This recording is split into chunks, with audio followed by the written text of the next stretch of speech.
சரிகமப little champ season 4ல வந்துட்டு இந்த வாரம் பக்தி பாடல்கள் சுற்று தான் வந்து நடக்க போகுது. எல்லாருமே வந்துட்டு இந்த ஒரு ரவுண்டுக்காக அவ்வளவு ஆவலா எதிர்பார்த்துட்டு இருக்காங்க. ஏன் அப்படின்னு சொன்னா நம்முடைய குட்டீஸ் எல்லாமே வந்துட்டு அந்த அளவு பிரமாதமா கலக்கியிருக்கிறாங்க அப்படின்னு தான் சொல்லணும். வேற லெவல் பெர்ஃபார்மன்ஸ் குடுத்துருக்காங்க. அவங்களுடைய டேலண்ட் எல்லாம் வேற லெவல்ல இருக்கு. பார்க்குறதுக்கே வந்துட்டு ரொம்ப ஆர்வமா இருக்கு. முக்கியமா வந்துட்டு எல்லாருமே காத்துட்டு இருக்கக்கூடிய ஒரு ப்ரோமோ வந்துட்டு நம்மளோட திவினேஷோட ப்ரோமோ தான். அந்த ப்ரோமோவுமே வந்துட்டு வெளியாகி இருந்தது.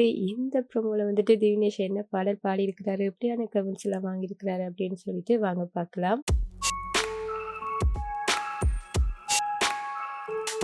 நாம எப்பயுமே எதிர்பார்த்து காத்துட்ருக்கிற மாதிரி, திவினேஷ் வந்துட்டு ஒரு அழகான ஒரு பாடலோட தான் வந்திருந்தாரு. அழகான பாடல்ன்றதையும் தாண்டி, அவ்வளவு ஒரு ஃபீலான ஒரு பாடல் அப்படின்னு சொல்லி தான் இத சொல்லணும். இந்த பாடல பிடிக்காதவங்க வந்துட்டு யாருமே இருக்க மாட்டாங்க. அப்படி ஒரு பாடல் தெரிவு தான் வந்துட்டு நம்மளுடைய திவினேஷ் வந்து செய்திருக்கிறாரு. அது என்ன பாடல் அப்படின்னு சொன்னா, எம்எஸ்வி அவர்கள் மற்றும் ராமமூர்த்தி அவர்கள் 2 பேரும் இசையமைத்த ஒரு அற்புதமான பாடல். இந்த பாடல வந்துட்டு சீர்காழி கோவிந்தராஜன் அவங்க பாடியிருப்பாங்க.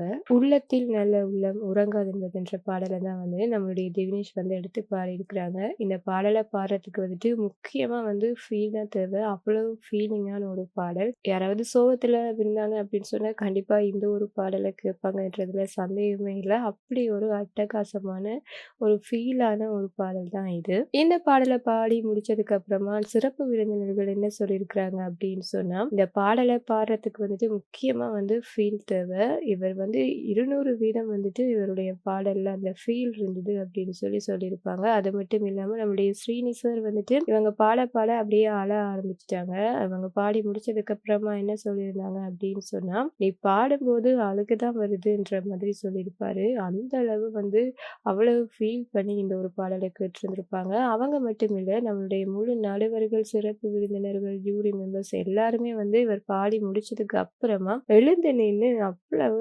பாராட்டியிருப்பாங்க. மேடையில இருக்கக்கூடிய எல்லாருமே வந்துட்டு அப்படியே ஒரு கண்ணீர் சிந்தக்கூடிய அளவுக்கு தான் வந்து அவ்வளவு உருக்கமா வந்து திவினேஷ் இந்த ஒரு பாடல வந்து பாடியிருந்தாங்க. சிறப்பு விருந்தினர்கள் வந்து இன்னும் சிறப்பா வாழ்த்தியிருந்தாங்க.